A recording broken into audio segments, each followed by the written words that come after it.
Hello, welcome listeners to another episode of Listen, Learn, and Love, hosted by Richard Ostler. My guest on today's podcast, joining us from his home near Sacramento, California, is my friend Ben Bernards. Welcome to the podcast, Ben.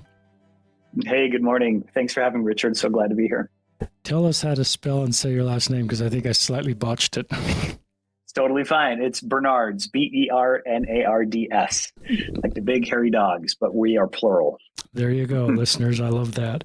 Just a little background on Ben. Ben's in his early 40s. He grew up in Alpine. He's a married father of 3. He works for Apple as a project manager. He served a French-speaking mission in the Fiji Islands.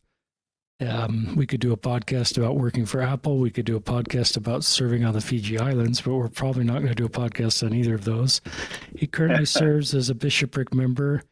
He's done a lot in our faith community. He's been an EFY counselor. He's written a book. He does a podcast. He's been a seminary teacher, Stake Young Men's, and just really good guy that I've gotten to know over the years. He's invited me to speak in an awards setting via Zoom in his area, I believe, a few years ago. Ben and his wife Megan have 3 kids, and their oldest daughter served a mission in Texas and is up at BYU, Idaho, and then they have 2 transgender daughters. That's right. And we're going to call them number 2 and number 3 as you go through, or number 1 and 2, I guess, even though you've got an oldest daughter. We'll let you frame that up for our listeners. Sure. And I think I'm really glad Ben's doing this podcast because he can talk about a dad. This is a dad that had a couple biological sons. At one point, there were 2 boys and 1 girl in the family, and now he has 3 daughters. And some of you that are walking that road recognize that's complex for you. At the same time, you're trying to best to support your kids. And so Ben knows that road really well. Ben and his wife have made a decision to stay in the church and they'll talk a little bit about that. I don't think that'll be the central focus of the story, but sometimes parents of LGBTQ kids, especially their kids, stop attending and feel hurt. They leave with them, and we honor those stories, but there's others that really want to stay. Some of you might be parents of queer kids that want to stay, and perhaps Ben's story of why he's staying and might be helpful for you. He'll talk a little bit about the church policy that's just come out and how that affects their family. And I think it's great to listen to families with transgender kids to understand how this policy affects them. We said a prayer, and we just hope this will be helpful for you as parents, as transgender Latter-day Saints, as allies, just to help us come together. And is that okay for a bio, Ben? Yeah, no, that sounds great. I know that there's a lot there.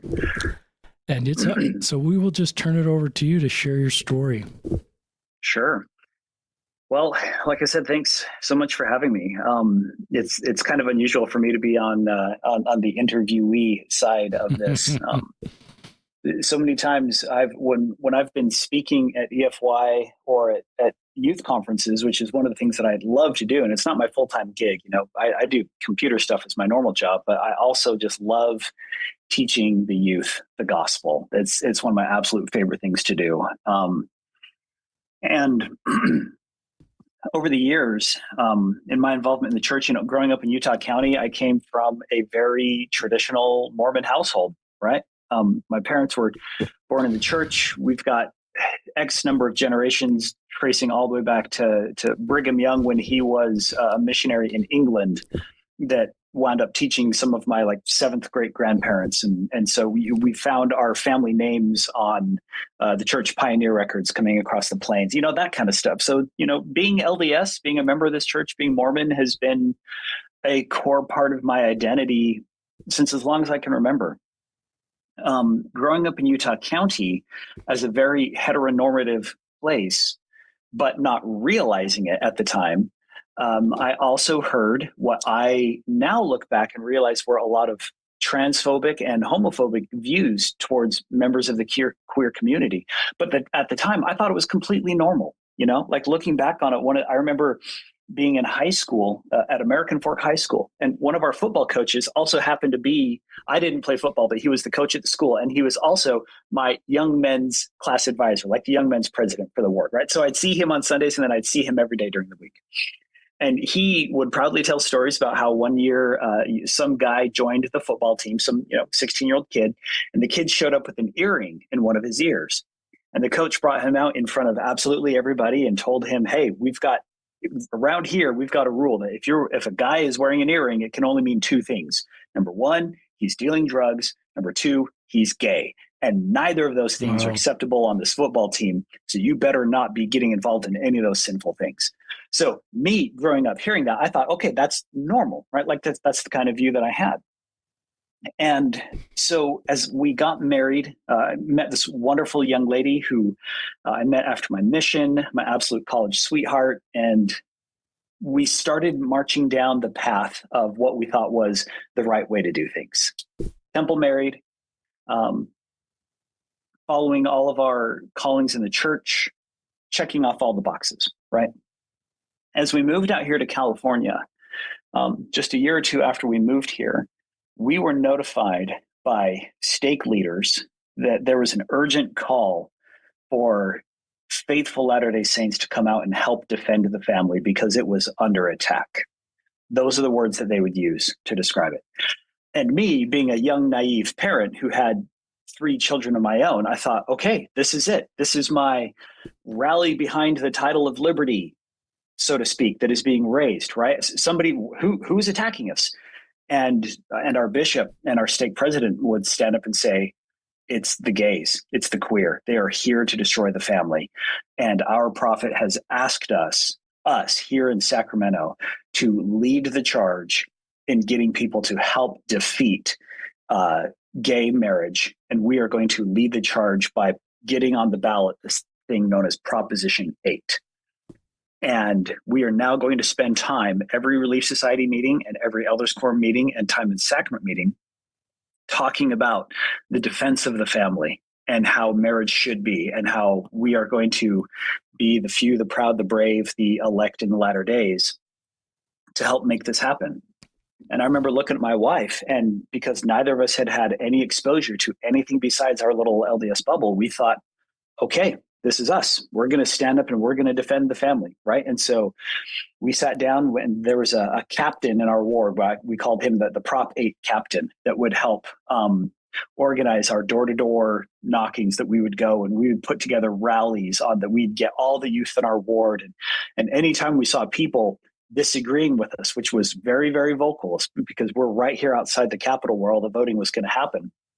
It was hot and it was intense and it was very bitter, and there was a lot of division in the community.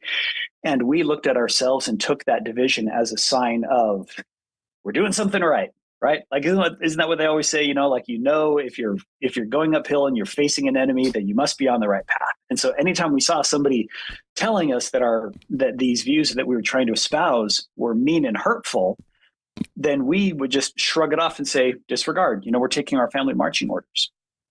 And so we thought that was just the way that it was supposed to be. And we could kind of rest easy at night thinking that we had followed our Prop 8 captain, who told us that there was a lot of evil things that these queer people were going to do. They told us that the queer people were going to be forcing gay marriage in the temples, that they were there to force, they were not going to allow faithful Latter-day Saints to have kids of their own and all these things. And again, in my innocence and in exposure to any of it, and in my desire to trust what I had been told, we nodded and went along with it. We're like, okay, cool, So my children grew up, years have gone by, and my second child, and for the purposes of this podcast, I'll just call him kid number 2, all right? Born assigned male at birth, biologically male. As far as I knew, I thought it was a son. Was always a very quiet, introverted kind of a kid. Socially distant, would go to church, would go to seminary, would do everything they were supposed to, but not because they wanted to get up and do it on their own, right? They didn't want to drive themselves there. But if you asked them to go and say, this is what you're supposed to do, they would just kind of go along with it. Say, okay, sure, that's totally fine. And that included going to early morning seminary. So out here in California, I taught it myself for several years and totally struggled with that. And then, my first child, number 1, she's a social butterfly. She absolutely loved going to seminary because that's where all of her friends were. And so she would take younger brother, number 2, with her, and they would go. And once number one had graduated and it was just number two going by themselves every morning, it was such a struggle. And so this is when the next chapter of the story starts to unfold. We noticed during the junior and senior year of kid number two that they seemed to be what I thought at the time was a normal period of teenage angst and depression and frustration and darkness. I don't know if you've ever seen this in other teens. In my family, it seemed all the time. Everybody almost kind of half jokingly said, oh, those moody teenagers, everybody gets depressed during their junior or senior year, right? Like that's just totally normal. And so when we saw this happening with my second kid, it was easy to kind of shrug it off because I was told that dark, moody, sullen, withdrawal, not wanting to talk or interact with the family. I just thought, oh, this is just hormones, right? They're still getting up in the morning, still going to seminary, still driving themselves. They were doing everything that they were supposed to. And finally, about halfway through the school year, their senior year, the seminary teacher for that kid's class pulled me aside one morning right before church started and says, hey, I wanted to ask about kid number two. We haven't seen them in seminary for a couple of months. Are they okay? And I sat there looking at him with like my eyes huge, open wide, like, what are you talking about? You haven't seen this kid for several months. I've watched them get up and go out the door. Where are they going? And the teacher's like, nope, I haven't seen them. And that's when my wife and I realized, oh no, it's like, something's been going on.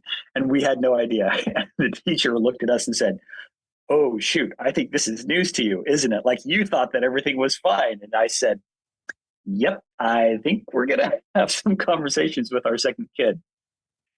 So we went home that night and it's like, we didn't want to be confrontational or be like, where were you? But we like sat down and we're like, hey, kiddo, what's going on? What's happening?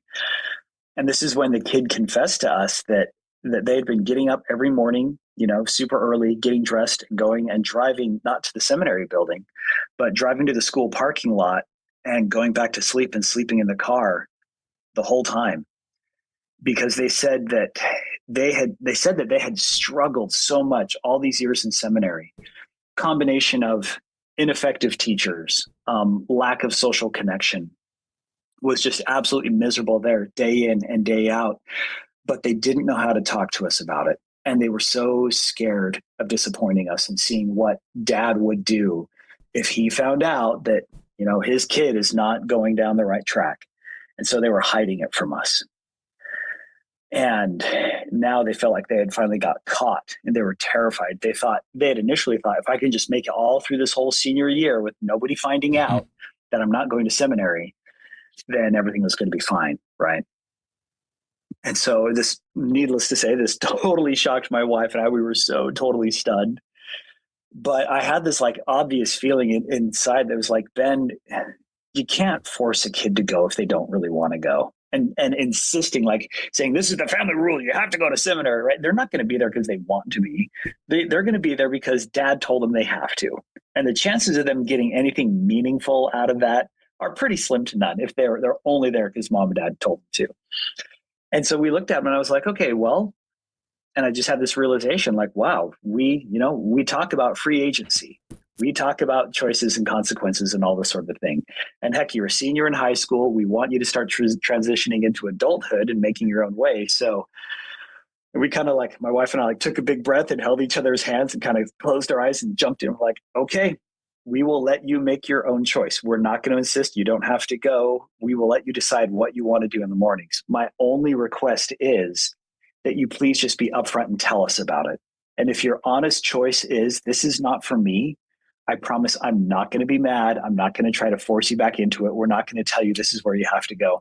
I will be as okay with this as I can. And I said, also, please, kiddo, please give me some grace if I kind of slip back into, let's get to seminary, because, from my background, I thought that was a great thing. But I knew that I had to let go, right? I had to step back. And this kid was so relieved. Oh, they were so relieved once they found out that mom and dad weren't going to yell. Mom and dad weren't going to scream. Mom and dad weren't going to force them. And then this incredible thing happened, Richard. It was so wonderful. Like the very next day, this kid came down and sat down at dinner, and it was like this burden had rolled off their shoulders. It was like all of a sudden they realized they didn't have to keep up the lie, that they could be accepted, even though they didn't want to go, even though they didn't fit in the mold of being in seminary. They were like, oh, phew, you mean I can still sit here at dinner and mom and dad are still going to be happy to have us? And we were like, yeah, absolutely. Like, our love for you is not dependent on whether or not you're going to go to seminary. You know, this is your value as a human being is not contingent on having the seminary diploma or anything like that. You're our kid, and we are now going to show you how much we love you because of that, regardless of all the church stuff. And they were so relieved, and it was so great. And we're like, okay, cool. Phew. We made it through that rough patch. Everything was fine. So this kid then graduates high school and is trying to figure out where to go after school. We knew right off the bat that they were not terribly interested in going to a church-owned school in Provo or Rexburg. That's where I had gone. That's where my wife had gone. I got both my undergrad and my graduate degrees from the Marriott School of Business there.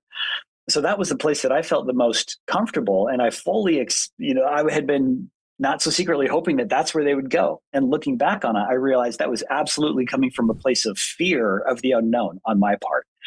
I was comfortable with a certain area. And so, of course, that's where I wanted. And I would tell myself things like, well, that's the best place for you. But if I'm going to be really honest with myself, that was only the place that I had the least amount of fear and anxiety, right? So the kid wound up going to a different a state school here in California. It's about 90 minutes away, Chico State, north of us. And it felt like sending my dear, sweet, angelic child out into the lone and dreary wilderness. Like they have left the Garden of Eden at home and they're going off somewhere else. And I was so absolutely nervous and terrified because here's my baby that's going to a school that I didn't know, in a city that I didn't know. And how do we chart through this unknown? And I remember the first week that they were gone, when we first dropped them off, my muscle memory Mormon instinct was, give them a father's blessing. Let's go to the temple. Let's get them a patriarchal blessing, right? All these things that I have heard throughout my life that could be useful to give comfort and assurance and guidance to people when they're in need. And nearly every time that I found myself wanting to open my mouth to give that suggestion to the kid, there was something inside that says, Ben, I'm not so sure that this kid needs that right now. If you know who this kid really is, and you know who their father in heaven is, you would know that trying to impose your particular religious belief, as beneficial as you think it may be, that's not what this kid needs right now. And in fact, what they need to know is that you can love them and accept them and guide them independent of the practices and the traditions of your faith community. And it's not asking you, Ben, to set aside those practices, but it's asking you to reach a step further and look at a person independently of the church, not simply as another convert to get into the church, or not as simply as a person who is either on the path or off, but simply as a person in and of themselves, right?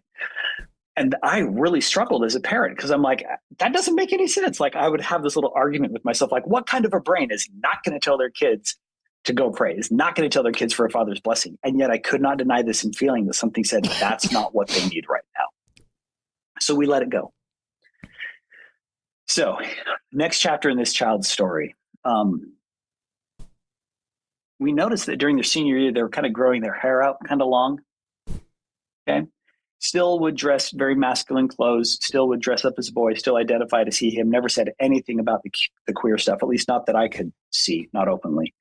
I kind of likened it to, if you've ever seen the Harry Potter movies, you know that you can kind of judge the kid's age by how long or short their hair is over the course of time. So this is what I called like Harry Potter year 4 goblet of hair, long hair phase, right? And so I saw the kids kind of growing their hair out. I'm like, it's a phase. What every teenage boy wants to grow their hair long. And so many kids in our ward were doing it. I'm like, okay, sure, not a big deal.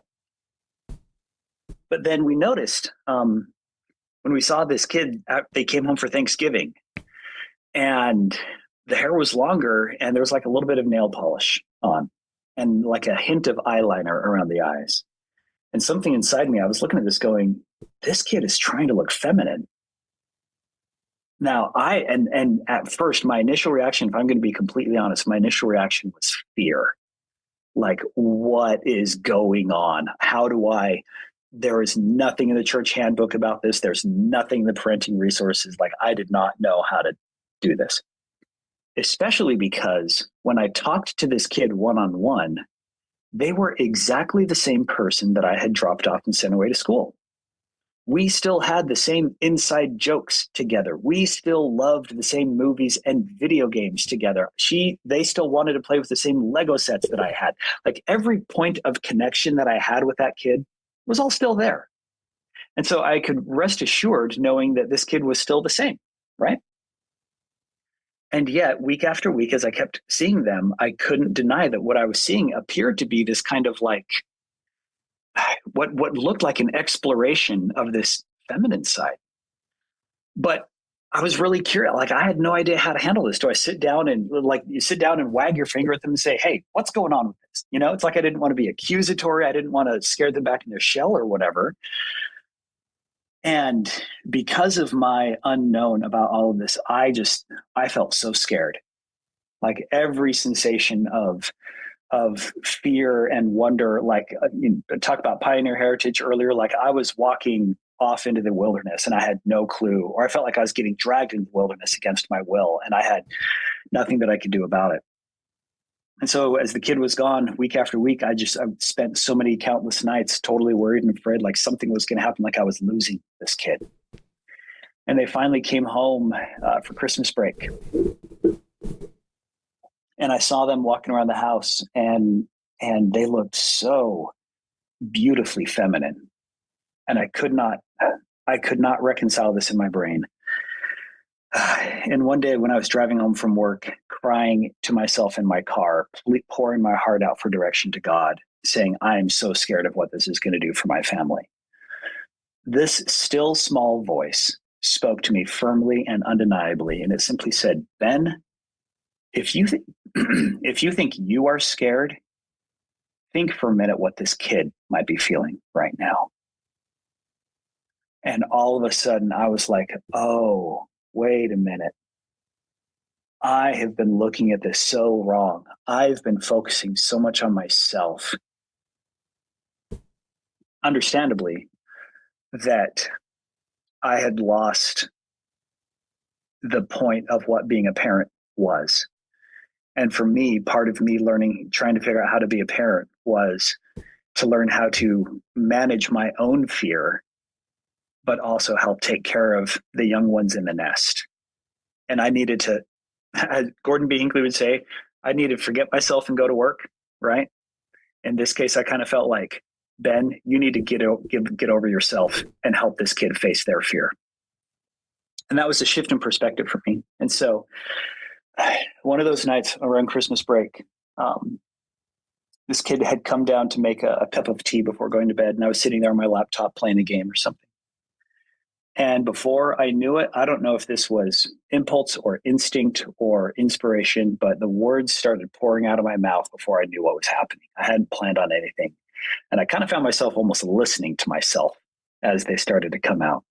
And what came out was something along the lines of, hey, kiddo, I can kind of tell that you seem to be trying to figure something out about yourself in regards to identity, sexuality, gender, all of that. It looks like you're exploring a little bit. And I want you to know that wherever you land in that journey of discovery, you will always be safe here. And your mom and I will always love you no matter what. And if and when you choose to come talk to us about it, please don't be afraid that we're going to be mad. Like, it's going to be okay. And I could tell by the deer caught in the headlights expression on my kid's face that caught them completely off guard. Like, they did not expect Dad to just kind of pop that out and say that when they're going down for a cup of tea. So they just kind of said, okay, thanks, Dad. And, they disappeared. So that was Christmas time. So fast forward to spring break of last year. She comes home again a couple months later, knocks on our door late at night, and they say, hey, Mom and Dad, we kind of need to talk. I need to talk to both of you. And my wife and I looked at each other. We kind of went, oh boy, here it comes. And it was like, hold each other's hands, take a deep breath, pull up your socks, race against the wind. This is it. And so we came inside and closed the door, and they looked at us and said, Dad, you remember how a couple months ago you said that I could come talk to you if I needed to, like if I had an update? And I was like, yeah. And they said, well, I've got an update for you. And I really don't know how to say this, but I don't think my pronouns are he, him anymore. And I said, okay, so what are you thinking? And they said, well, I was thinking maybe if it's okay, like maybe they, them. And I just kind of stopped what I was doing. And I reached out and I took them by the hands and just looked them in the eyes. I was like, hey, child, are you transgender? And they started to cry and nodded their head. And I reached out and wrapped my arms around her neck and pulled her in so close. And somehow I was hit with this feeling instantly in my heart, this bedrock sense of calm and peace, that everything was going to be okay.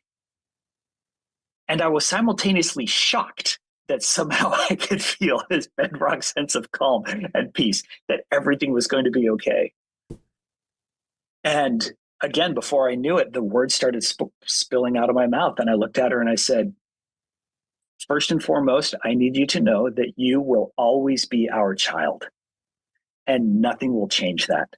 And there is nothing you could ever do that would diminish our love for you. And my wife looked at her and said, oh, my beautiful daughter, come over here and let me hug you. It is so good to finally see you. Wow. And she came over and just broke down in our shoulders and just cried. And I found myself, this was like a year after the seminary thing, and I couldn't help but see the echoes and the parallels between this, where finally she didn't have to carry the lie anymore. She didn't have to carry this burden. And it just rolled off her shoulders when she just realized that she could be herself. And so we started talking through all of this, and she was like, I don't know how to handle this. I don't know what to do. And we looked at her and I said, we don't either. So let's figure it out together. We know that there are zero resources in the church community for this, for people in our position. There's a lot of talk about how to treat with love and respect, but that was about it. Like, there's no roadmap for this. And she looked at me and she goes, well, Dad, I have another thing to tell you. She's like, I'm not like straight. I'm also bisexual at the same time. She looked at me. She's like, I'm bi. And I looked at her and I couldn't pass up the opportunity. I looked at her dead in the eye with a totally straight face. And I said, hi, bisexual. I'm Dad. And I busted up laughing. And my wife was like, oh my gosh, you did not just dad joke your kid when they came out. And my daughter just busted up laughing as well. She's like, did you really just dad joke me right then? And I was like, come on, this is like literally a once in a lifetime opportunity. I could not pass that up. And so I wrapped her up in a hug again. And I was like, okay, all joking aside, all seriousness. The next thought that came into my head, I started explaining to her. I said, I remember seeing this beautiful documentary about caterpillars transforming into butterflies. Everybody has probably seen the story, or you've done the experiment when you're in elementary school, right? Where you get like little monarch butterfly caterpillars, right? The little stripy guys. You keep them in a little box and you feed them what they need to. And then after a few weeks, you'll see them start to spin a cocoon, and they transform into this cocoon. And as a little kid, you think that they go into the cocoon and they rearrange their parts, and all of a sudden they sprout wings and they come out and boom, it's a butterfly. As if a butterfly were nothing more than a caterpillar that had sprouted wings. But we had recently learned that that's not really what happens. Somehow, through the magic of science, nature is incredible. When that caterpillar goes into that cocoon, it dissolves into goo. Like it completely dissolves into jelly. There are no bones. There's no legs. It reduces down to its primordial ooze. The caterpillar is gone. And somehow in the stem cells, the DNA know how to reform the goo and reassemble as a butterfly. And it comes out something completely different on the other side. And so I looked at child number 2 and kind of told them through that. And I said, the only thing the tiny, tiny little bit that I understand about being transgender right now, because this is completely new for me, like this is unknown territory. The tiny little bit that I know is that this is a transformational experience. And chances are, if you're coming out to us now, you have been feeling this way for a long time, right? And that's when she nodded. And I said, okay, you're 19 years old right now. How long have you been feeling this way, where you were confused or you were confused about yourself or whatever? And she says, Dad, since I was 11, for the past 8 years. And I was like, are you kidding? Like all through junior high and high school? And she was like, yeah. And I was like, did you have any transgender? Like, where did you first learn about this? She's like, no, Dad, I didn't know any transgender people. She's like, when I was 11 or 12, I went to health classes and they talk about maturity and puberty, and you talk about growing up, and you talk about the changes that happen to your body, right? And everybody tells you that it's normal to feel uncomfortable in your own skin. That when you feel kind of gross because you're growing up, they say, that's part of being human. That's just the puberty experience. So of course you're going to feel totally gross, but don't worry, it'll go away soon as you kind of let the hormones settle. And she's like, but Dad, those feelings never went away. I thought that this was just me being weird, me being the outsider. I thought that this was normal. But the older I got and the more depressed I feel, the more I could not shake the feeling that something was seriously, seriously wrong with me here. And it wasn't until you guys gave me permission to not go to seminary, of all things, that I finally realized that I could listen to my own honest truth and start to try to figure out what the heck was going on with me.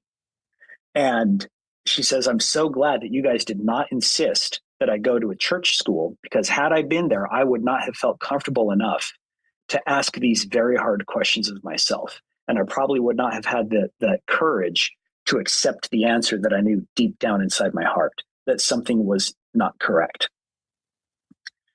And she's like, I know that this goes against everything that you've learned about the plan. I know this goes against everything you've learned about the family proclamation. And I looked at her and I said, yeah, but honey, you know what?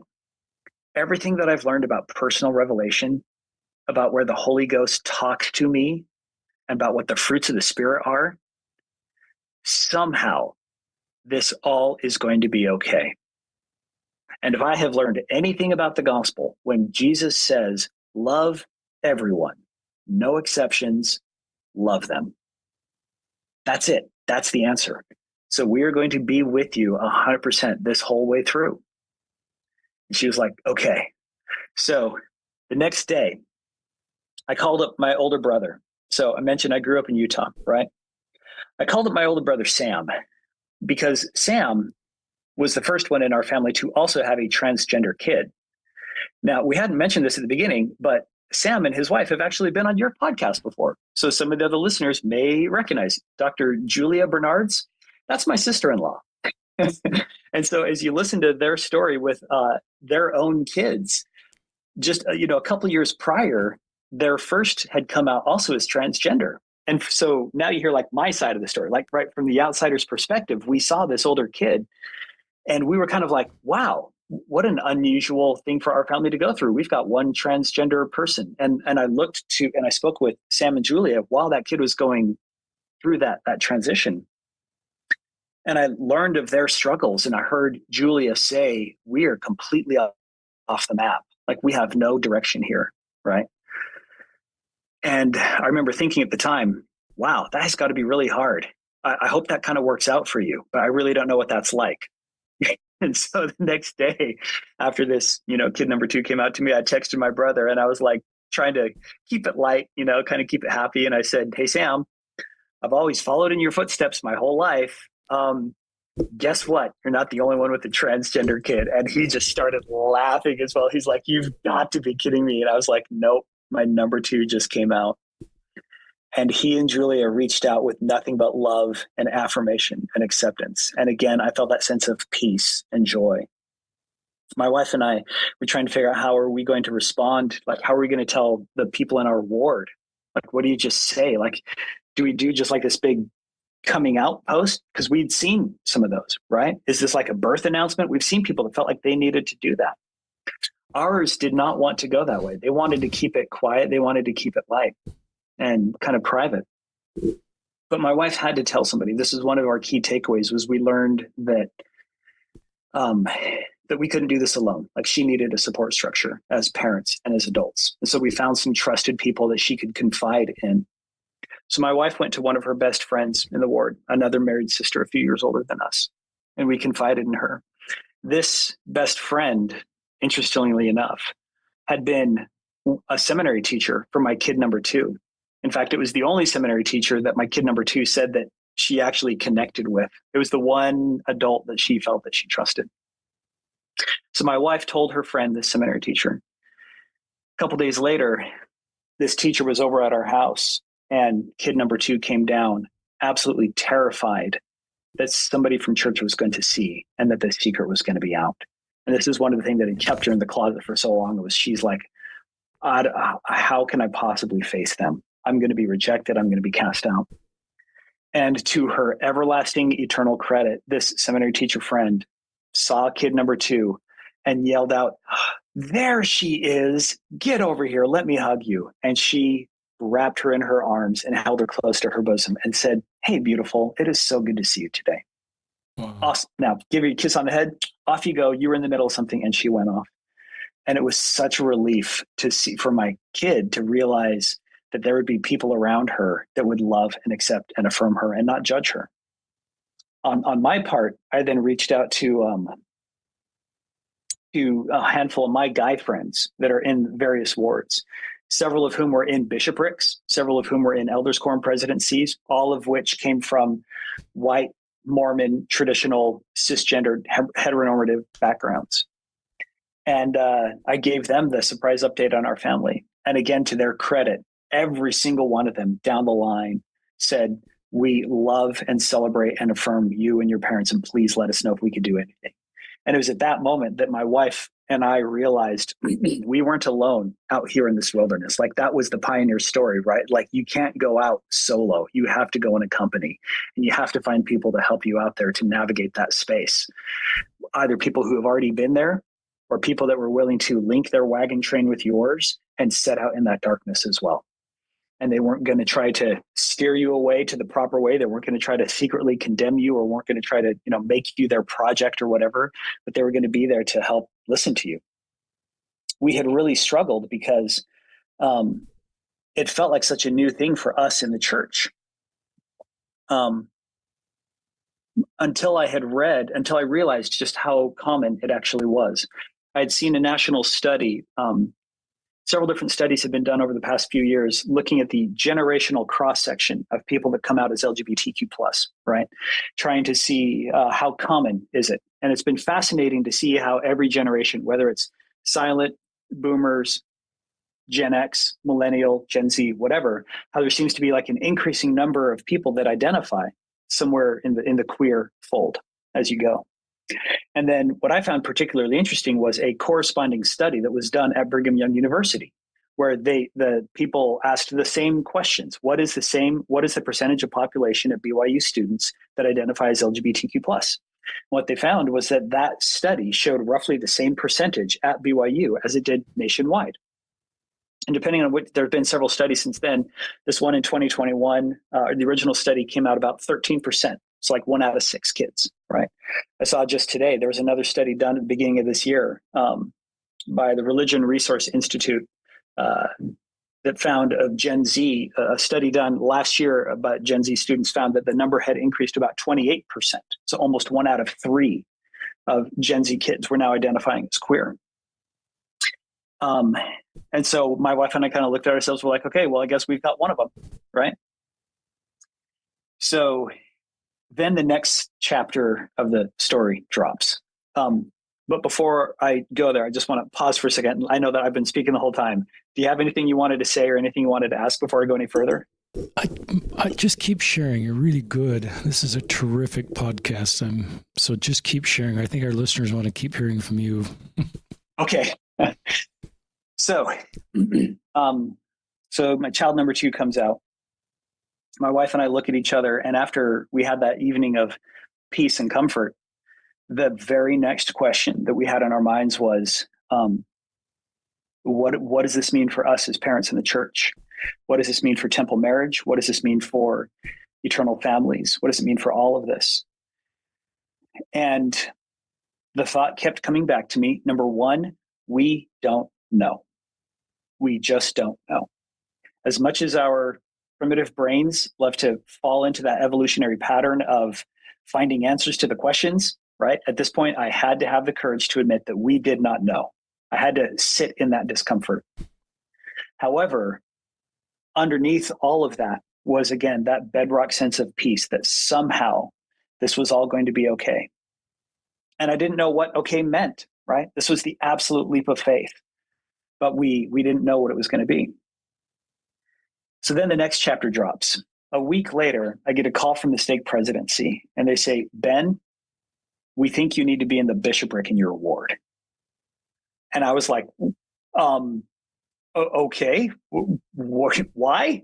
And are you sure you know what you're signing up for? Like, do you know who you're getting here? Because this, I'm not sure you want this. And they said, well, they had me sit down with the bishop, and the bishop says, well, Ben, we've been trying to figure out who the counselors were going to be. And on 2 different occasions across multiple different leaders, your name kept popping up, and we could not figure out why. So we have no clue what's going on, but it's you. And I was like, okay, well, I am nobody special. I am one of millions out there, and other people could do the job better than me, but I'm happy to serve. But I said, but there's one big thing that you really need to know. And so we told them about our kid. And I said, Bishop, here's the thing. I am going to give all of my time, talents, and energy to this. I am here to bring my whole self. And that whole self includes loving and affirmation for the queer community, especially those that have been previously marginalized by our very own policies and procedures. And he sat there and he thought for a minute. And here's where the interesting twist happens. This bishop that called me was Captain Proposition 8 from years before, that had previously led the charge to try to knock down gay marriage. And there had been this history of what some could easily say very strict homophobia and absolute conviction and fear that the queer people were going to destroy these families. And so this was something that I had to wrestle with, because I saw this very good, kind, loving brother whom I also had a history with, and who I saw was involved with this, who I was involved with. I was one of the people that knocked the doors, and yet I had had a change of heart. I had been exposed to one of these, my own kids, and I could not deny it because I knew it. And to paraphrase the great prophet, I knew that God knew it. And I had to bring all of that with me to bear. And I told him, I said, this is who I am. This is who my family is. And he sat there and he thought for a minute, and he said, well, maybe that's one of the reasons why we need you here. And so I told him about this study that I had recently shared, about 1 out of 6 kids, or 1 out of 3, at the time it was 1 out of 6. This was just over a year ago. And he was totally surprised. He had no idea. He hadn't, he thought that it was, it was a fad, or it was a temptation, or it was a sin, or all these root causes. And I said, Bishop, here's what you got to realize. If that study holds true, and let's just assume for the sake of argument that it does, if it says 1 out of 6 of these kids are queer, I said, let's sit up here on the stand on this next Sunday and let's look out. If we've got 18 young men and young women in this ward, that means you've got, statistically speaking, you've got 3 of them that are queer. And if you only know about 1 of them who's out in the open, then you've got 2 of those who are too afraid to come out to say something because they're afraid of rejection and being cast out and judgment. And I saw him sitting there thinking, and he started to kind of do the math, and he was like, oh my gosh, I had no idea. And I looked at him and I said, now here's the thing. We're not here to fix them because they don't need fixing. We're not here to cure them because they do not need a cure. We are not here to reconvert them. We are not here to try to change them or to make them straight. That is not our job, because there is nothing of them that needs to be straightened. If we say in our hearts, if we say in our gospel that God created every single one of us in his image, if every single one of us is one of God's children, and our job is to love God, the creator, and love children, the creations, then nothing less than a full, wholehearted affirmation and acceptance of these kids and these people and their parents and their family would do. And if I fail to do that, then I am failing to live the gospel that I've been taught my entire life. Bishop, this is where my rubber is meeting the road. This is where I'm going to try to live what I've been taught. And he said, okay, let's do it. Let's go. And I realized that at the time that, of course, he and I, just like everybody else, were having to work within the constraints of what the church policies and rules can say, right? And then on top of that is the additional added layer of the culture of the church, right? So you've got handbook stuff, and you've got culture on top of that. And then above that, you've got all the traditions of family members and friends, which are going to vary from region to region, right? Some people might be more accepting than others. And so there's no one size fits all. There's no silver bullet that's going to just fix the problem and cure homophobia in the church or anything like that. But I did know that I could show up on Sunday and I could say, hey, yeah, I'm Ben. I've got a trans kid. Also, I like Star Wars and we like cooking French food. Like, it's no big deal. Like, this is my family. Can you accept me? This is who we are, right? And we could show them that we could live our own individual faith, even though my kids had this new challenge to deal with. So for the next several months, then it was just us, my wife, and child number 3. Because when child number 2 came out, they had been dealing with so much repressed trauma of being in the closet in the church for so many years, so much buried mental anguish from dealing being a transgender person and not knowing how to handle that. So we learned that the next pro tip for parents of trans kids, if anybody's out there trying to figure out what to do, the next thing was A, get them a therapist to talk to, B, get them a psychologist that can help get them the mental help that they need. That should be like unconditional. They need to talk to a mental health professional. Not that you're trying to fix something for them, but because they are going to be going through a psychological labyrinth that they will not know how to navigate on their own. And a cisgendered heteronormative parent is also not going to know how to navigate this on her own. And when you layer on top of this the cultural and religious expectations of all of it, it can quickly and easily devolve into a psychological pressure that can overwhelm them and lead to thoughts of it can increase the dysphoria, the body dysmorphia, the depression, the anxiety, all those ideations, etc. It can be too much for them. So we realized that for our kid, we needed to get them some mental health. And so that's what we started doing. That's when we saw that, she started to pull up out of the nosedive. She started to get better. So several months go by, and we realized as part of those months going by that my wife and I started going through what could only be described as the stages of grief. Like, we would wake up one morning and I was like, why am I sitting here looking at baby pictures of kid number 2 and just bawling my eyes out? When they're downstairs having breakfast, everything's totally happy. And why am I sitting here? And then we realized, holy cow, we had all these old expectations.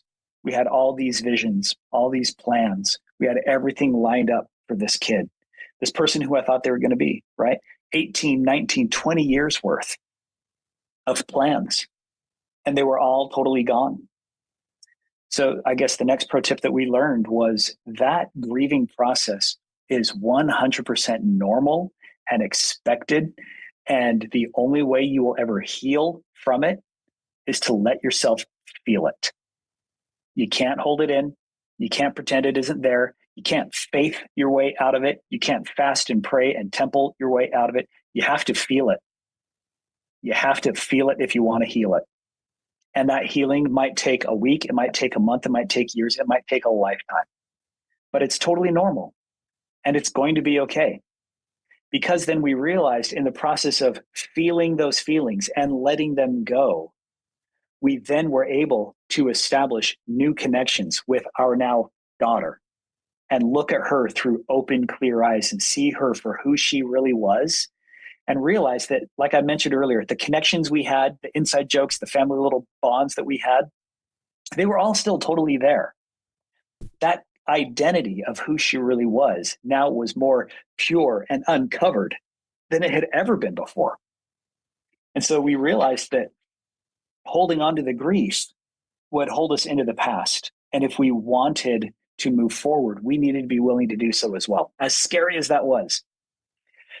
So we did. And then the next chapter happened, which was with our third child. So for a good year, it was my wife and I and child number 3 at church, this final son. And child number 3 was a lot like child number 1, very outgoing, very energetic, loved showing up at church, loved going to all the activities. Kid number 3 was the one of 3 young men in our ward. Our ward out here, for a variety of reasons, is currently aligned in a way that is very, very tiny, too tiny to function, really, as a very non-functional young men's group. But our kid was one of 3 young men. And this kid number 3 had gone through a period of darkness and frustration and sullen teenager, like someone like I thought was totally normal. Looking back with kid number 2, I realized, that was not just typical teenage depression. That was something else that they'd been buried secret for a long time. So kid number 3 was going through that as well. Always had their arm wrapped up and covered, which should have been a red flag for me. I didn't know that self-harm was that big of a thing. This kid number 3, however, actually had the courage and the maturity to mention to me like a year before, saying, Dad, I know that you're getting like a therapist help to talk for kid number 2, their older sibling. Dad, I think I would like somebody to talk to as well. And I was like, okay, how many teenagers voluntarily walk up to their parents and say, can I have a therapist, please? Not that many. But we found something for them. And so they did. And they had a weekly therapist session with them. And I thought, okay, cool. Kid number 3 is kind of pulling up. Kid number 3 would voluntarily go to seminary every morning. I was driving him, right, every morning, but he would go. He would show up. He would have good answers to deep gospel questions. He would show up at church and he would stand up and recite the young men's theme. Just this past February, this year, 2024, he turned 16 and was a new priest in our ward. It had been years since a person had been ordained a priest in our ward. And I had members coming up to me out of the woodwork saying, oh, it is so good to see your kid up there on the bench to bless and pass the sacrament. What a wonderful, stalwart example of a young man.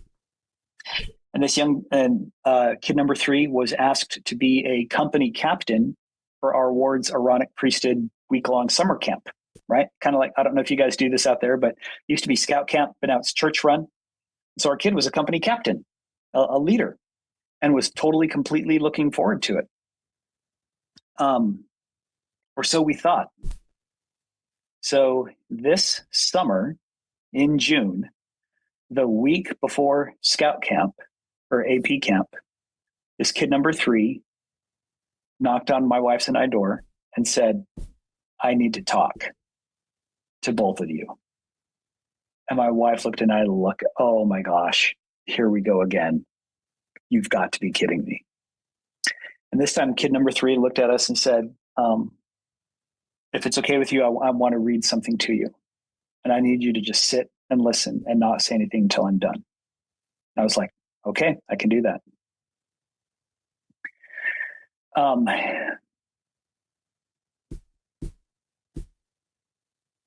As they sat there and wrote or started reading,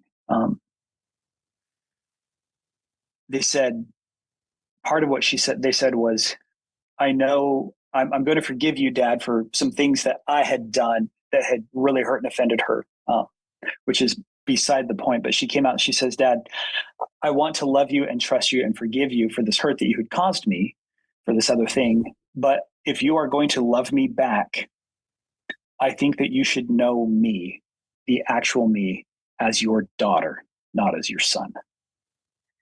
She then went on to say, I do not feel guilty for being myself. I only feel guilty because I know how much of a role I currently play in our church ward. And I know how important my own leadership skills are. And I know how important it is that I show up to the activities or the meetings when there's already so few of us. I don't want to take away a person from this ward who is so crucial to the smooth function of sacrament meeting, but I do not feel okay being out to you as trans and still being considered a young man in the priesthood. And so I looked at her, and the first feeling that came to my heart was this instant sense of bedrock calm that said, everything is going to be okay. And my wife ran to her, got to her first this time, and wrapped her arms around her and said, there you are, my daughter. And I was like, oh, wow. And we all started kind of chuckling. And of course, we're all crying and everything. And I said, it kind of was easier the second time around than it was the first time. And she laughed. And I was like, wait a minute. How long have you known about this? And she says, so she was 16 this summer. She says, for at least the past 2 to 3 years. And I was like, so you're telling me that for the past, like every Sunday when you would stand up and recite the young men's theme? She's like, yeah. She's like, every time you sat there and there was a talk in church about temple marriage, about the quote, proper roles of men and women in the church. Every time you talk about eternal families, she's like, yeah, I was hiding it and I was lying about all of it. And it absolutely tore me apart because she realized that she had to face what I now call, as I've talked with other people, I call this is the impossible question. So many of these trans kids in the church, they face two options. Number one, tell the lie and be accepted and celebrated in the church for being a upworthy person of your gender, right? But know inside yourself that you're dying every time because you're lying to them about who you really are. And you're too afraid of what's going to happen. So continue telling the lie and be praised and accepted. Or option number two, tell the truth and risk being kicked out. And that's where she was. And she realized that she, in order to keep her own life alive, she would choose number two. She said, I would much rather tell the truth and be honest and upfront and face whatever consequences may come. Right? Isn't there a song about that? Do what is right, let the consequence follow, kind of a thing. And then she says, and so we looked at her and I was like, wait a minute, how long have you known? She says, for years. And she says, Dad, here's the secret. I actually knew that I was before kid number 2 knew that they were. But I hadn't told kid number 2, I was keeping it a secret. So when kid number 2 came out to you and Mom, that totally surprised me. But I've been watching you guys for the past year, and I've seen how you and your friends at church and so many of our family members have reached out with nothing but love and acceptance and affirmation. And now I finally felt safe, like I could come out as well. And I was like, wait a minute. So you and your older sister here, number 2, you guys were kind of like secretly trauma trans bonding about this whole thing because you're both, and she was like, oh yeah, like we've known the whole time. And I was like, wait a minute. And she's like, yeah, plus all my cousins, they all know. Even the queer kids like Sam and Julia, several of their kids are also queer, like they all know. And I'm like, wait, is there just like this little secret group text between all of you? And she was like, yep, we've been on Discord. We've all been talking about it. My friends at school all know. My friends in the young women and young men's, they all know. And I was like, and she's like, yeah, Dad, you and Mom were the last people to know about this because we were the ones that they were the most afraid of losing. Right? It was so much easier to talk to them, somebody horizontally, to find somebody that already had acceptance, rather than to try to confess to somebody vertically that was in a position of power above them. And so she finally came out. And so now this is where things turned into the final chapter of this story, which has only been written in the past 4 weeks. So kid number 3 came out to us a week before AP camp. And I said, so what do you want to do? Like, do you still want to go? Like, you consider this a free pass. You don't have to go. We can pull the ripcord. We can pull you out of this. And, you don't have to go if you don't want to. And she's like, no, I feel like I need to. Like, they need me there. I'm a company captain. They expect me. Plus, I'm actually kind of friends with some of the guys in the quorum. Like, And I said to any of them, no. And she was like, no. But one of the leaders there, I think I actually trust enough. I just might actually come out to them at the end of the week. And I said, well, can I tell our bishop about it? And I went to the bishop, right? This is, Captain Prop 8 bishop, who had now seemed to have really softened a lot of his rhetoric and his feeling after learning about our kid number 2. And number 3 said, yeah, sure. Go ahead and talk to the bishop. So I sat down. I was like, Bishop, we got to talk. We're sitting here in a bishopric meeting. And of course, he thinks it's going to be, it's a regular talk about, this activity for the week and who's conducting sacrament meeting, typical kind of stuff. And I was like, sorry to drop a bomb on your lap, but you're not going to believe this. We've got another one. He was like, are you kidding? What the heck is going on? So, I shared with him the whole story. And I said, but here's the thing, Bishop. Number 3 really wants to come to AP camp. Not out, right? And I asked my kid, I was like, wait, are you sure you want to go? And she said, Dad, I've been in the closet for the past 4 years. One more week at AP camp is not going to kill me. I'm pretty good at hiding this stuff. And I was like, okay, fair enough. So I told the bishop and I was like, what do you think? Do they have your permission to go? And Bishop sat there and thought for a minute and said, it would probably be really good for this kid to feel connected to God. Like that's the whole point of going. I think they should go. And I was like, okay, cool, do it. So the kid went. So this was this past, the end of June of this year. Kid went, came home, loved it. Absolutely loved it. She was the MC. Of course, everybody knew her as a he, but he was the central MC for every activity for the whole thing. He was the main host of all the things. He would gather people together. He would lead the kids through stuff. And so many leaders, stake president came up to me afterward and said, it was so good to have your kid up there. It was so wonderful. That kid was sharing testimonies about how important it is to be considered a child of God, how important it is to love other people, how important it is to be kind and accepting and to treat people humanly. It was so good to have them there. I was like, that was fabulous. That's so good. And now I have seen a transition, an emotional unburdening with kid number 3, like we had with kid number 2. Now the secret shame was gone. Now the hiding was gone. They came down just a few weeks ago and they were wearing a t-shirt that didn't cover the scars on their arms for the first time in 3 years. They were willing to show themselves, scars and all. And then she looked at me in the eye. She's like, Dad, I don't know if you know this, but I stopped harming myself a few months ago. We're getting better.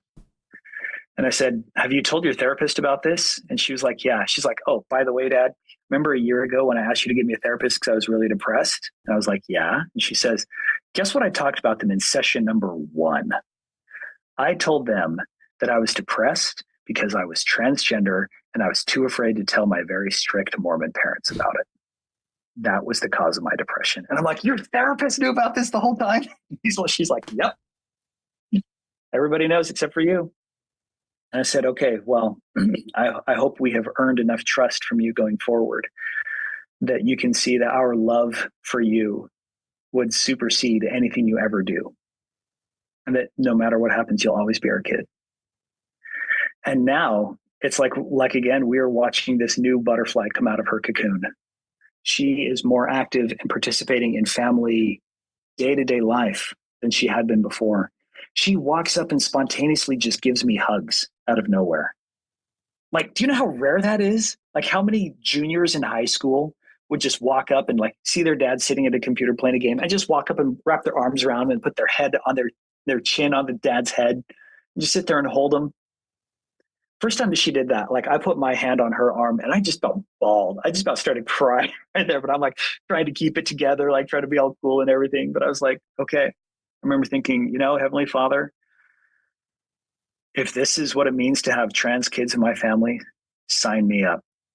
I will take it every single day because these people get to be their genuine selves and accepted for who they truly are in the same way that I get to be genuinely accepted and loved for who I truly am. And is that not the gospel? To see each other as we really are, to see them as God would see them, and to feel nothing but love and acceptance for them. to see them as a person who is deficient, who is missing out, who didn't tick all the boxes, but a person who is one of God's creations, who has a spark of divinity inside them, who is created in God's image, who has the breath of life in their very lungs, and to treat them as the gods in embryo that they really are. That's the whole point. That's the plan of salvation, right? That's why we're here. And so now this is where the next chapter is currently being written. And I guess this will be maybe the final chapter of this podcast episode, but this is where the chapter is starting to take a very challenging turn. So a couple weeks ago, there was an announcement sent to leaders of in the stakes and the wards from Salt Lake City that there were updates to the handbook. This is not uncommon. We see this every few months. Policies could be something as simple as, hey, please stream your services every Sunday for Easter. Could be something like young women are allowed to be witnesses for baptism. Or it could be something significant like additional restrictions on transgender members. The changes that we saw were buried in the bottom of a list of many other changes that also landed on the same day. So chances are, if you are a leader or somebody was not intentionally invested in the queer community, chances are you overlooked it. It was easy to miss, right? I'm not going to speak as to whether or not that was intentional, but just as a matter of fact, as I spoke with several other of my bishop friends, they had no idea. Everybody was clueless. So if there's some leader that's out there that is not up to date on it, I hope that they would take the time to go through and look at what the new updates are. I won't go through each of the bullet points here, but several things stood out to me. Was number one, anybody that has transitioned medically or socially, which includes things like changing pronouns or names. Anybody that has transitioned medically or even socially would no longer qualify, cannot have a temple recommend. Even if they're worthy. Like worthiness is completely set aside. Even if they have a testimony of God, even if they're paying their tithing, obeying the law of chastity, all those things. If they have transitioned socially, the policy in the handbook currently states they cannot have a temple recommend. It also states that kid is not allowed to sleep over at church-sponsored activities. I know that there had been question in the past as to whether transgender kids were allowed to go to FSY or EFY or church activities like this. And for logistical purposes in the past, this was a challenge because for parents that know, FSY, the church does not own the FSY campuses that they go to. They subcontract and basically rent a university facility somewhere, right? And in the past, there has been an inconsistent policy as to whether trans kids could sleep overnight. There was a lot of fear from parents that had been directed towards Salt Lake City that would say, I don't want my kids sleeping with a transgender kid. So please provide separate accommodations for these transgender kids. And so there was an inconsistent policy as to whether these trans kids could have separate accommodations. The recent policy that just dropped said they're not allowed to sleep over at all. So at the end of the day, you can go during the day, you can sit in with your company, but at the end of the day, you have to go home. Your parents have to come take you. And then there's other stuff regarding the typical questions and concerns and fears about bathrooms, which bathroom you're allowed to use, which classroom you're allowed to go to on Sundays, all of which are insistent upon assigned gender at birth. So we saw that policy, and it was an absolute punch to the gut. Because I realized, had that policy dropped 4 weeks earlier, my kid would not have been allowed to go to AP camp. That bishop and stake president would have been placed in a bind where they, if they were of the mindset to err on the side of adherence to the policy, they would have had to tell that kid no. I am so glad that didn't happen then. And I am so brokenhearted for everybody in the future that would not have that chance. There was a time when we saw, after my kid came out, and I asked myself, does this child still have a place in church? Like, would they be welcome here? Is there a spot for them on the bench, metaphorically, right? because I know that at an individual level, the individual members have been affirming and accepting. And they've reached out to them and said, we love you. I am so glad you are here. I want you to know that nothing changes.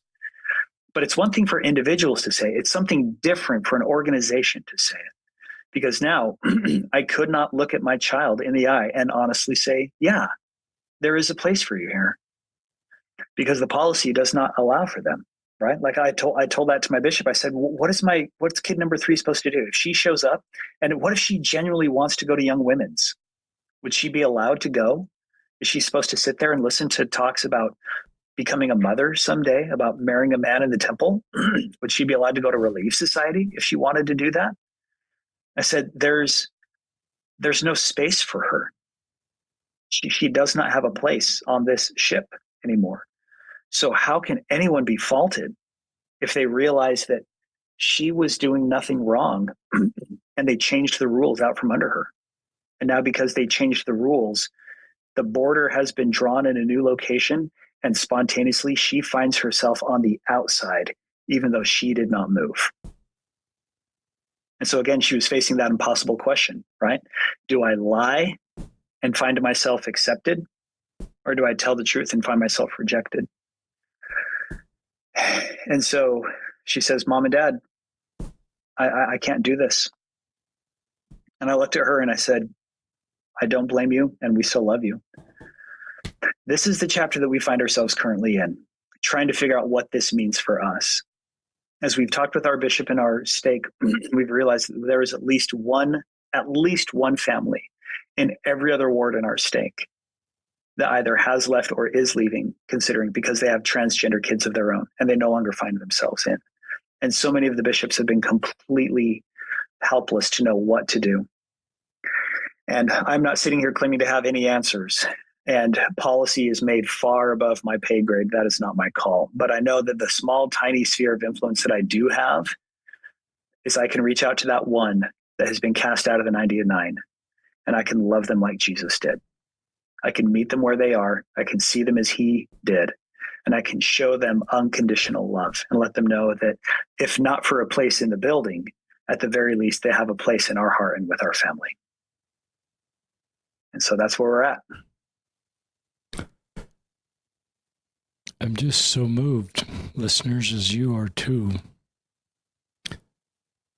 Just, you have a gift of communication. You have a gift of talking about your family story in the context of church principles and church doctrine and church. You're a gifted speaker, which is one of your spiritual gifts to help us understand how to support transgender Latter-day Saints. And listeners, I mean, it's like you. I write down some things. I'll go through those, and then we'll talk again with Ben. I'm reminded of Prop 8 and some of the narrative around there. And you said division is a sign of being right, and I don't think it needs to be that way. Christ rarely went down that road. He was not, and so I think sometimes we can look back and say, is division really helping here? It's not really a fruit of the Spirit generally. And then back to Prop 8, I support the church's right to get involved, but the fear-based narrative that came into that, and you pointed out one that was never part of reality legally, that we would force gay marriage in the temple. I remember my gay friend Doug Bally, who's married to a dude and is a high school friend. I remember his Facebook post says, if that ever becomes a thing, I will walk with my Mormon brothers and sisters protesting against that. All we want is the right to live our life, and we want to give you the right to live your life. And that fear-based narrative, they're coming after you. He helped me see that in a different way. And I just think we have to, when we get into causes, we have to have fact-based discussions. It's good to be in causes, and it's good to stand for the principles. But when it gets fear-based and we say they're coming after us, we have to sort of say who they are and what is the threat. And then we hear the threat like, they're going to force us to marry people in the temple, same-sex marriage. We have to sort of step back and see, is that factual or is that just fear-based? So, misinformation and disinformation has always been a tricky thing to sift through, right? And sometimes I think I don't know if we have a bias of thinking that somehow we are more immune from misinformation, right? Because we read stories in the scriptures about how prophets and leaders are able to like cut through the lies. And I can't help but feel if sometimes Latter-day Saints feel like they've got the prerogative for that, right? Like because we have the truth and we've got the priesthood and we've got a prophet, we are going to be less susceptible to misinformation than other people. But I don't know if that's true, right? We're still human. We can still get caught up in that. I agree with that. And then this is a beautiful love story with both kids. And there's a lot of parents that it helps me. We don't have any queer kiddos, but it helps me. The principles that you, and you're speaking with your wife, Megan, because you're walking this road together, are really beautiful.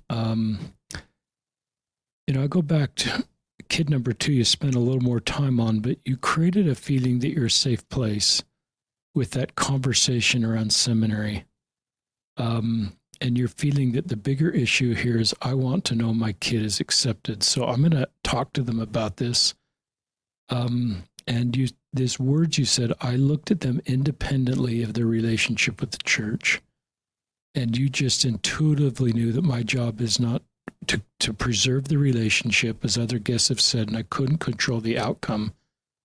And that seminary experience, my guess is kid number 2 just recognized that mom and dad are safe. And then they were able to come out in this beautiful experience with the deep calm and peace that you felt. And I recognized that there was kind of the Christmas break was sort of, I think if I remember that, you talked openly about, if you're queer, we're here for you. But you kind of didn't push the issue. You didn't really say at that point. And every parent's got to navigate that. But you were really patient, I think, where you just recognized that kiddo number 2 is dressing feminine, look more feminine. You recognize something's going on here. But you opened up all those doors of acceptance when you talked about sexual orientation, gender identity, whatever's going on here. And I have to think kiddo 2 went back to school and thought about that discussion every single day between then and when she came home in spring. And then I was really surprised about that as well. And when I was trying to figure out how to navigate this, and I wanted answers, right? Like I was afraid of a lot of stuff, and I just wanted to just get right to the point, figure out what the heck is going on. And I spent more than one night on Google typing simple little phrases like, how do I ask my kid if they are gay? I suspect my kid is trans. What do I do? Right? Yeah. And time and again, I would see Facebook posts and Reddit comments and different blog posts that say, listen, parents, that is not your question to ask. These kids will come out to you when they feel it is safe to do so. So your job is to give them a safe landing spot. Don't ask them, don't confront them, don't ask them to prove it, anything like that. Give them a landing spot and they'll jump when they're ready. So that is a practical application of what you're reading. And then you asked open-ended questions. One I wrote down, how long have you felt this way? These aren't shaming questions. In any of the dialogue that you've shared here, there's no shame in any of your questions, like whatever, I won't say them out loud. But then this calm and peace that you felt and just this ongoing dialogue. But I think that's just powerful for parents.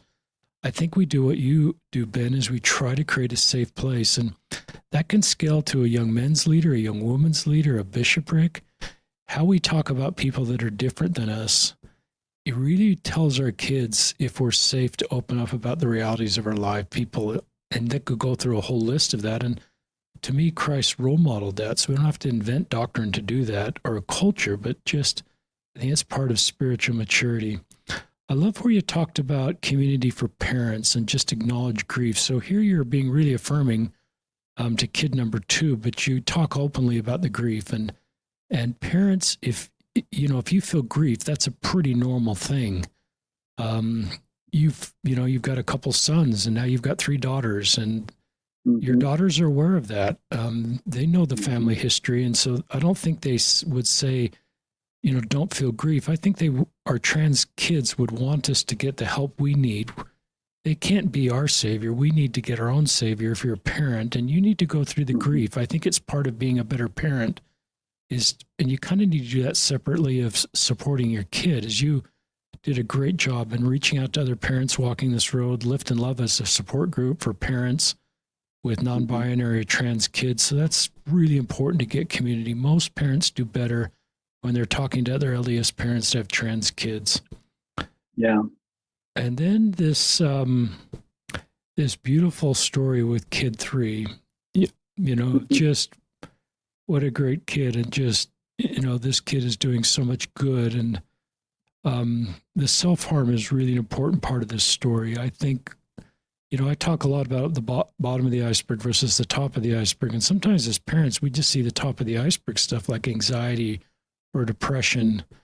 And maybe a parent is aware a kid's cutting themselves, but often that's where I love this part of the story is you got both these kids to therapy, and your third kid knew that therapy was a safe place and knew how you felt about therapy. So they proactively asked you, can I go to a therapist?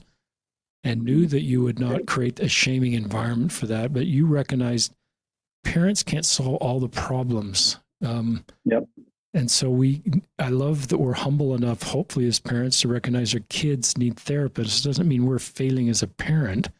We just need people with different skills, and don't feel bad. I think you're over this, but we can't feel bad if our kid opens up to a therapist first and not us. Sometimes it's just hard for a kid to open up to mom or dad, but we have to be glad that they open up to a therapist before they open up to us and not look at that as a parental failure.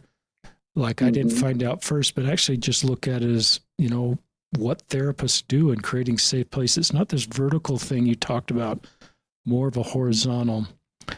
But I have to think, then you talk about, wearing the T-shirt with kid number 3 is out, and the cutting scars. I think you inferred cutting or said cutting, and just that they're over that and they can move forward. And the bottom of the iceberg, I'm not a therapist, but often it's gender dysphoria or sexual orientation or gender identity, and the shame and the self-loathing and not fitting in, and just all the pain of that road is often what is at the bottom of the iceberg. And one of the things that your story does a great job sharing is once you got to the bottom of the iceberg and finally understood that, there was no fear. There was no, and that's sort of this conclusion that I wrote down, that being queer, being transgender is not a bad thing. And a lot of LDS parents, they're worried about that. It's kind of one of their worst scenarios, that I've got a gay kid or a trans kid. But at the end of the day, so many parents like you, Ben, have been on the podcast that said, this is a good thing. There's nothing wrong with my kid. And then you talk about the nature of your relationship hasn't changed. You still have all the same ways you connect. It's not like having a trans kid or a gay kid lost all the beautiful connection you have. It's not like some substitute child has now taken over and I have to deal with this new person, right? Yeah. So that, I love that you normalize therapy. I love just the family culture you've built. And part of that's just who you are, Ben. You've always been, everything I've known about you is really thoughtful, kind, loving guy. And I love little things like you ask kid number 3 that's still in the home, a minor, so their records are still in the ward, is it okay if I talk to the bishop? So, if you've got an adult kid that's out of the home, you may not need to ask that, maybe, but I love that you just recognize, I want to preserve the relationship with kid 3, who has a great relationship with the bishop, and you ask that kid permission. And I just think that's really helpful to not violate trust and confidences. And as our minor kids are opening up to us, I think we need to ask their permission if we're going to share that confidence with others. because it's back to this point we're making is it's so important to preserve the relationship. And at the end of the day, it's the family that's the eternal organization, as our leaders have pointed out. And so you're doing everything you can to keep your family circle together and just leaving it at the Savior's feet. But I wrote down here that, the self-harm stopped as that kid was able to be authentic. Then you talked about the policy, and that's really painful as I'm hearing more and more stories and about, it's most Latter-day Saints, probably like you point out, aren't aware that there's a new policy. My ward certainly hasn't talked about it. I would guess that's by far the normal thing. We don't have any trans people that are out in our ward or even in our stake that I know of. So it's kind of off the radar map. And I think there's sometimes an information vacuum where we don't talk about trans at the church, and most of the content is coming from political voices. And it's not very kind, and it's a little bit fear-based, like back at the Prop 8. And so it may take a little time for us. My invitation is for Latter-day Saints to listen to Ben as he talk about his trans kids and talk to transgender Latter-day Saints before you form opinions about trans people. Otherwise, outside voices that may have an agenda to create fear, to create votes or whatever, may not be the best way to be informed. But then I wrote down here that the policy, one of the worries I have is that it pushes people like Kid 3 back in the closet if they hadn't come out. And then the self-harm that we've talked about because they're not able to be out and authentic, and the mental health and the depression because they're still trying to, do this in the closet and make it all work. And so I worry about that. And that's one of the challenges of the policy. Another challenge is just like you pointed out, they feel like second-class citizens. There's not a place. They can't teach. They can't be around the youth. And so neither of us are saying, we're all, saying we support our church leaders and recognize the pain of this and just the complexity of this. And like you, I don't know, I'm not a leader in the church and I don't know God's will, but I just sit with people in the pain of this. Then you made a line, you're really good at this. The border was drawn in a new location, and now I'm outside of the border. There's no longer room for me on the ship. You even went to the ship, talking about kid number 3, this incredibly talented, wonderful, leader in your ward and in your stake, that the border just got drawn. And your daughter is now outside of the border. And we're worse off. We talk about expanding the borders of Zion. We talk about gathering Israel. Your transgender kids, as well as your oldest daughter, are Israel. They just need to be gathered. And right now it does feel like we've just drawn the border in a narrower way.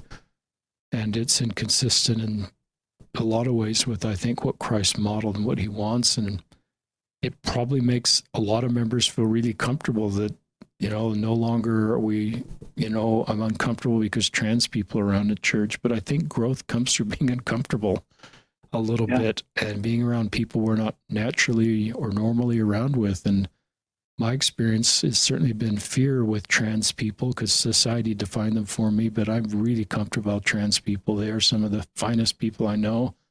They are terrific disciples of Christ. They have all the goodness to be able to help build Zion and help everybody feel included. And when the border gets drawn in a way that they feel excluded, we're worse off for it.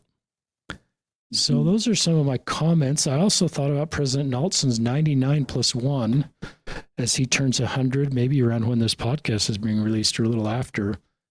But one of the inferences, and you probably have some thoughts on this, is the one is lost because they've sinned or because they've turned their back on the church. But sometimes the one is not really lost. We've just drawn the border in a different way. And so now they're the one because the border just got drawn. And so I think of trans people right now, and I think of the one. And I don't think of them as lost or confused by Satan. I just think we lose really good people because they don't feel fully welcome.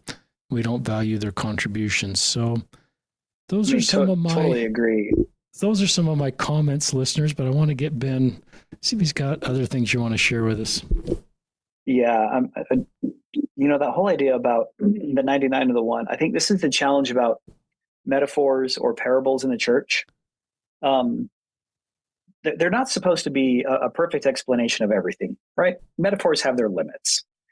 And sometimes we try to use a single metaphor and kind of bash it into whatever shape is most convenient to get it to explain absolutely everything, instead of realizing that, sometimes the metaphors just don't fit. I've grown up my whole life hearing the 99 and the one as an explanation that the one is a person who was lost, as if like they were, like something fooled them, something tricked them, right?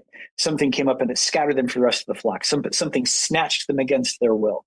They've been taken out, and we have to go and grab them, and we have to assume that their desire is to get back. We have to assume that they're out there completely helpless and they have no autonomy and they can't solve it on their own.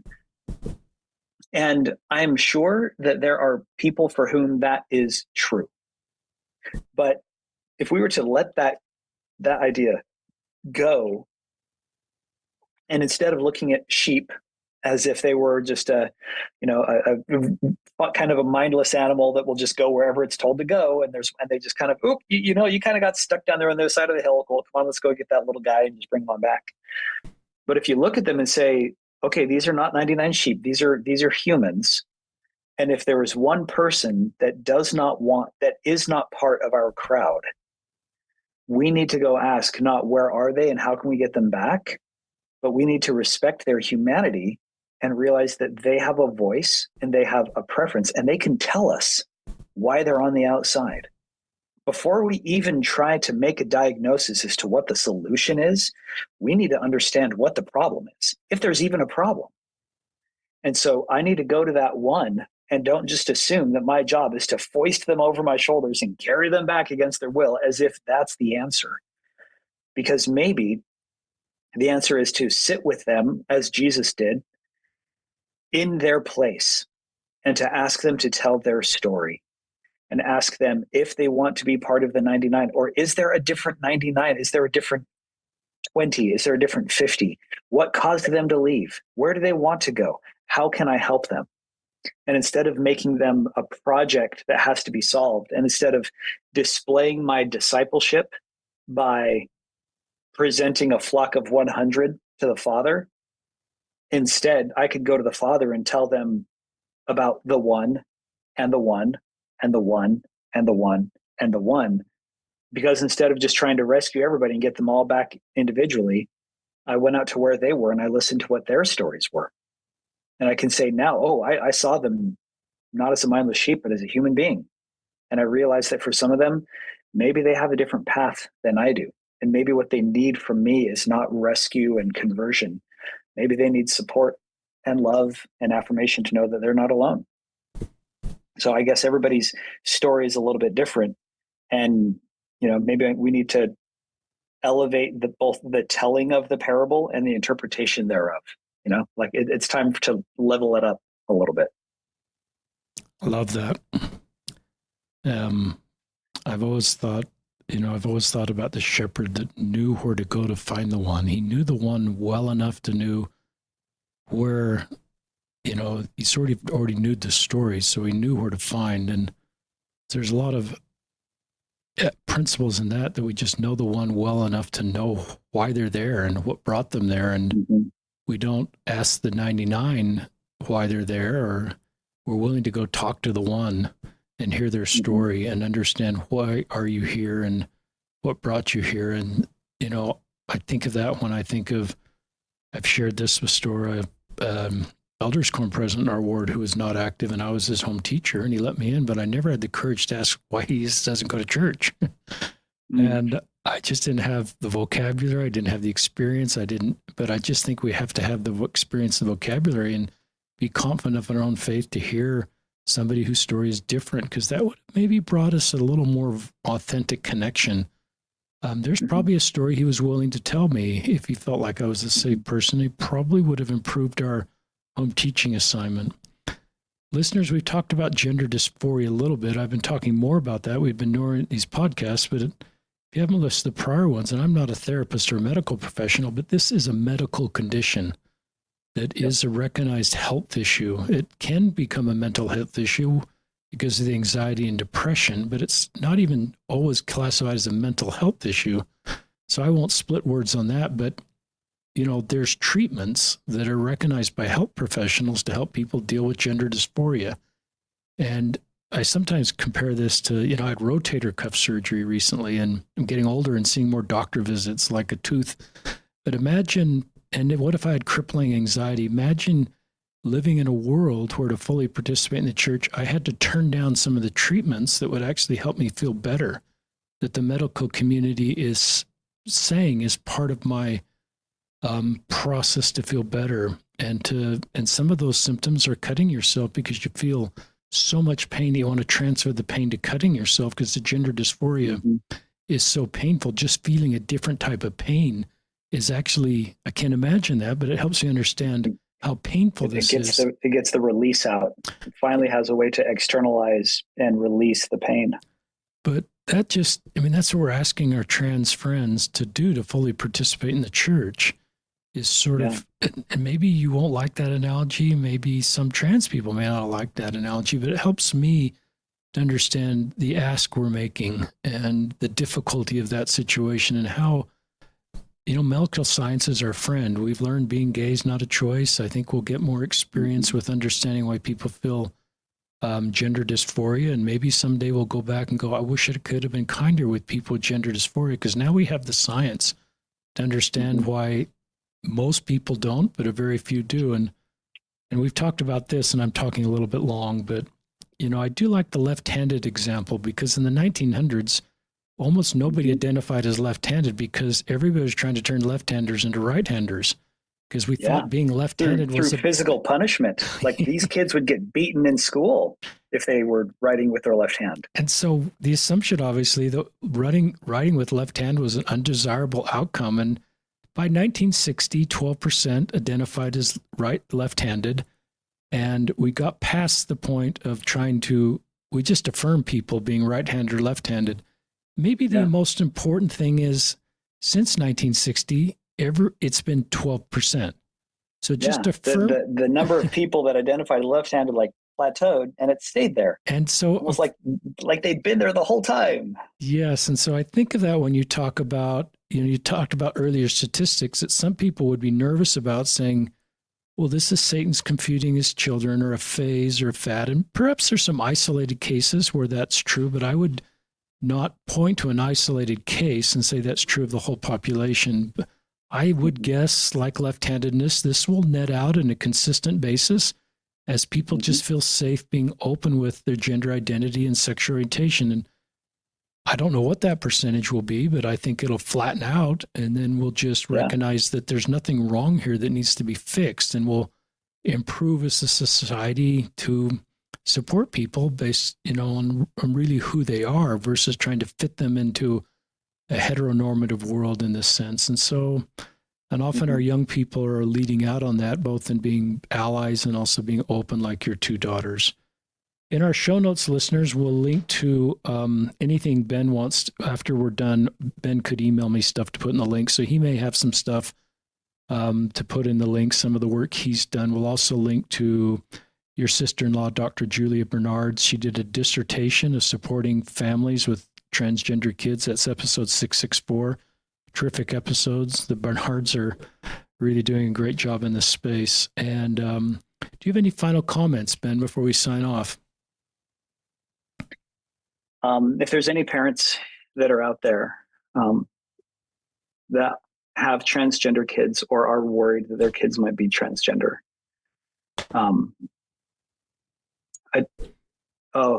big hugs to every single one of you. You guys, this is going to be a challenge.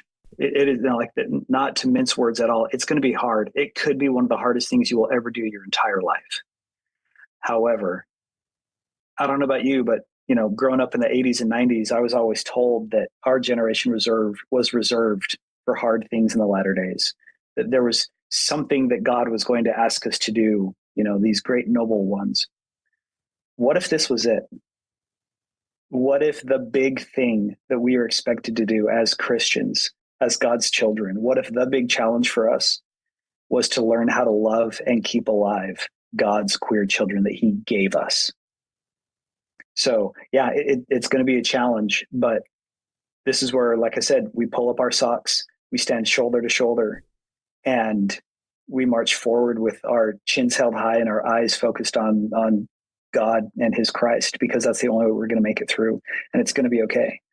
But for any young people that are trans, or that are scared that you might be trans, or you've identified it but you don't want to come out, I hope you know how incredibly valuable and loved you are, even if the people around you don't show it, and even if the ones that are closest to you may not help you feel it.